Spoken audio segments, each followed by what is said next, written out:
देहरादून की गलियों में इन दिनों एक ऐसा दृश्य देखने को मिल रहा है जो सीधे दिल को छू लेता है। उत्तराखंड हिंदू रक्षा दल के प्रदेश अध्यक्ष ललित शर्मा ने गौ माता की बेहतर देखभाल और आपातकालीन सेवा के लिए एक ऐसा प्रण लिया है जो साहस और समर्पण की जीती जागती मिसाल बन चुका है। उन्होंने घोषणा की है कि जब तक राज्य में गौ माता के लिए एक आधुनिक हाईटेक एम्बुलेंस की व्यवस्था नहीं हो जाती, तब तक वे नंगे पैर ही चलेंगे और साथ ही चप्पल या फिर जूते नहीं पहनेंगे। ये संकल्प महज एक व्यक्तिगत वादा नहीं है, बल्कि पूरे हिंदू समाज की भावनाओं को समेटे हुए एक सामूहिक प्रयास का प्रतीक है। ललित शर्मा ने स्पष्ट शब्दों में कहा कि एम्बुलेंस गौ माता के लिए है, ये किसी एक व्यक्ति या संगठन की नहीं होगी, बल्कि पूरे समाज की साझा संपत्ति होगी। समाज के सहयोग से ही सपना साकार होगा। उनका मानना है कि गौ माता को सड़कों पर दुर्घटना या फिर बीमारी की स्थिति में तुरंत चिकित्सा सहायता मिलनी चाहिए और इसके लिए एक ऐसी सुविधा जरूरी है जो पूरे उत्तराखंड में कहीं भी पहुंच सके। इसको लेकर इसे हाईटेक एम्बुलेंस में बहुत कुछ खास होगा।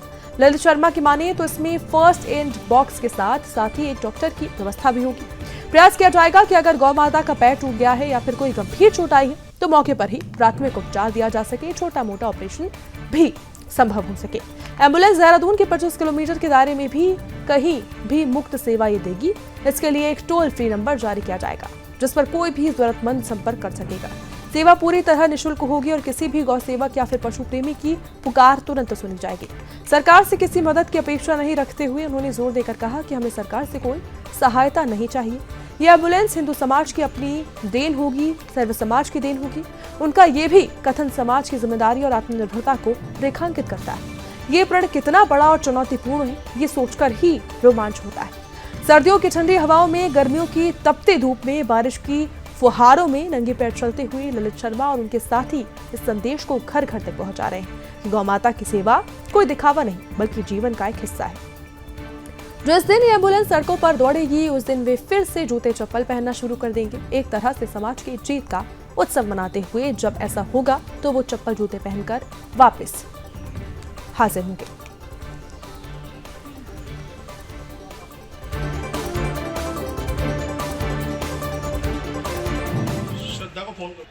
ये गौ माता के लिए प्रण लिया गया है और गौ माता के लिए एक हाईटेक एम्बुलेंस जो पूरे उत्तराखंड में कहीं नहीं होगी।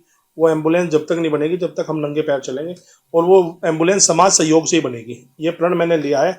जिस दिन वो एम्बुलेंस आ जाएगी उस दिन फिर से हम चप्पल जूते पहनना शुरू कर देंगे। हमें सरकार से कोई मदद की जरूरत नहीं, वो समस्त हिंदू समाज की एम्बुलेंस होगी। वो किसी के नाम नहीं होगी, वो सब सर्व समाज की होगी। देहरादून के 25 किलोमीटर के एरिया में कहीं भी किसी को एम्बुलेंस की जरूरत पड़ेगी, एक टोल फ्री नंबर जारी कर दिया जाएगा। जिसको भी जरूरत पड़ेगी वो उसकी सेवा करेगी और उस एम्बुलेंस में फर्स्ट एड बॉक्स, एक डॉक्टर, इस तरह की व्यवस्था में इतनी व्यवस्था, अच्छी व्यवस्था करेंगे। कोशिश ये करेंगे किसी गाय का पैर टूट जाता है तो वहीं पे ऑपरेशन की सुविधा अगर हो सकती है उस एम्बुलेंस में अवेलेबल होगी तो वो भी कराएंगे। फर्स्ट एड तो कराएंगे। ये हमारा प्रण है, इस प्रण को हम जल्द ही पूरा करेंगे।